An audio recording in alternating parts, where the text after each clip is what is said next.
లోక్సభ నియోజకవర్గాల పునర్విభజన అంశంపై తమిళనాడు సీఎం ఎంకే స్టాలిన్ పోరాటాన్ని ఉధృతం చేశారు. కేంద్రానికి వ్యతిరేకంగా మద్దతు కూడగట్టే చర్యల్లో భాగంగా 7 రాష్ట్రాల సీఎంలకు ఆయన లేఖ రాశారు. ఈ నెల 22న చెన్నైలో జరిగే జాయింట్ యాక్షన్ సమావేశానికి వారిని ఆహ్వానించారు.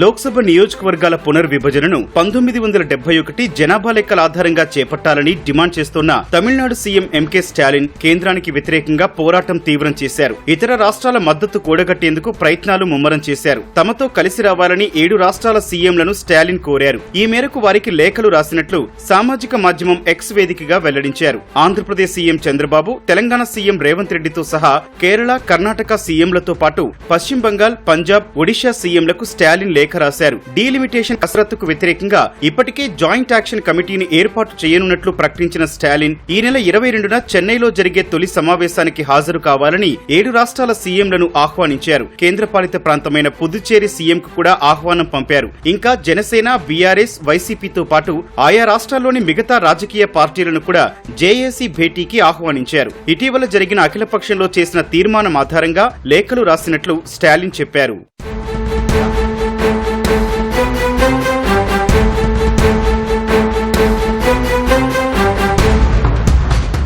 రాజకీయాలకు అతీతంగా ప్రజల భవిష్యత్తు రక్షకులుగా కలిసి నిలబడదామని స్టాలిన్ పిలుపునిచ్చారు. డీలిమిటేషన్ అనేది సమాఖ్యవాదంపై కేంద్రం చేస్తోన్న దాడిగా అభివర్ణించారు. దేశ హితం కోసం జనాభా నియంత్రణను పాటించిన రాష్ట్రాలకు పార్లమెంట్లో హక్కులు లేకుండా చేస్తున్నారని ఆరోపించారు. ప్రజాస్వామ్యానికి జరుగుతోన్న అన్యాయాన్ని తాము అనుమతించవద్దని స్టాలిన్ కోరారు.